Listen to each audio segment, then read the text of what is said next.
نن سبا خدای سيزونه دي موبایل دا خو تیار یو خطرناک طوفان دی داسې خطرناک چې ډیر خلک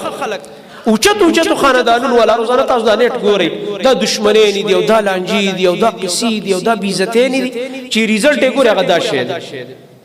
د دې غلط استعمال دی د دې منفي استعمال دی ابل ورځي د بډبیر چې کوم واقع راغی لکه د 12 کالو ماشوم ته ګوره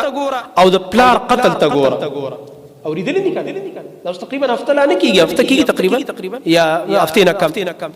چې پلار نصيحت کوي یو بچی ته لکه زمون په وخت کې دومره وخت زمون عمر خو دومره نه دی زمون په وخت کې چې دغه زمون عمر او چرته مور پلار خبرې کولې موږ په پورته نشو کتلې استادانو په سکول کې خبرې کولې موږ پر نشو کتلې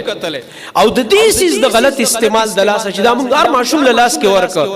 دومره سترګې وشلې دي چې نن زما د 12 کالو بچي تمانچه راخلي او په خپل پلار ډس کوي او وجني بل ځای کې نستانه 7 کیلومتره کې بډبیره پراته ده 7-8 کیلومتر لار ده دلته لګې دي پښتنو معاشره ده چې دا زموږ معاشره په دې مشهوره ده چې دا پښتانه د مشرانو او د سپینګیرو او د علماو او د پلار او د مور ډیر عزت کوونکي خلک دي دا رنګ دیر کې چې مخکې واقع راغلی مور یې ویشتل او پلار یې ویشت دا زما محترم ورونو دا د دې سترګو غلط استعمال دا خو د ماشومان دي واړه دي او تا ولا دا سيزونه ورکړي دي د دې هغه زین خودمره لانه دی کنه بالغ او پخته نه دومره میچي ور دي چې په دې پوه شي چې د منفي استعمال څنګه دی مثبت او نه پته هر وخت نظر ساتل شي نو دین دا معلومیږي چې ته احتیاط وکړه په کور کې لږه سختی کوه او تربیت ویم دی ته چې سختی وکړي کوم اداره کې تاسو خېلی سختی وي اصول هغه اداره کامیاب دا سیس بنا راوړي یونیفارم کې ورازي داسې وکي چې څومره دغه سختي منیجمنت مضبوطي خلکو لکه دا اداره کامیاب او چې را جوړي اډو چانه تپوس نشته څوک یونیفارم کې راغی کرانه یو سکول له کالج دی یو بل اداره ده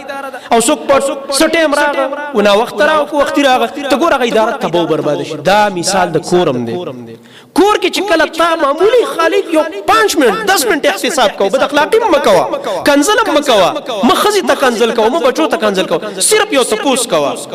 نن مونږ چا کړه 15 وخت نن تلاوت زم کور کې شوی کنه داس یو سو خبري خپ اخلاق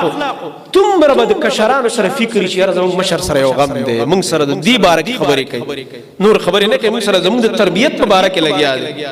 او پاغي بیا خفغان پاغي هغه د هغه د عمر مطابق هغه زور نه ورکول دام نه د پکار چې ماشوم په سر وخت ډانګې دی راخسته او ډز او سر خپې نه ګوري دام طریقه نه ګوره تربيت لکه بل ورځ ماته یو ملګری میسج وکړ زما زوی دیو ګیره قینچی کوي او ګیره وړکې کور نه وشړم او کنه او خبره خور سره نه کوم او ادم ورل نه کوم مال بالکل غلط کار کوي دا طریقه خو نه ده دا خو ته په زور متنفره کوي ځوان دی ځوان شوی دی او صرف ګیره کې قینچی وایي او تورته بس کور نه دی شړم او کله واده درل نه کوم خبرې دی مسره نه کې نه داستا بچي دي داستا اولاد دي د سره شفقت وکا مینه وکا محبت د خپل دوست او ملګری وګڼه او ځان دغه ملګری وګڼه کینه و بچي په مینه په محبت سره خبرې وکا دا انسان خو په مینه باندې د پورا یو جون بدلیږي د دې سره پر دې انسان لمینه ورکا دومره په خوږی لګستا خبرې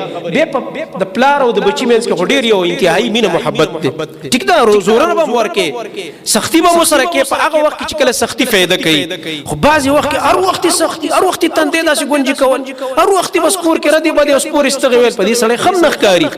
او دا بیا اثر هم نه کوي بیا خبرې نه په یو خسته طریقه باندې ماحول برابرول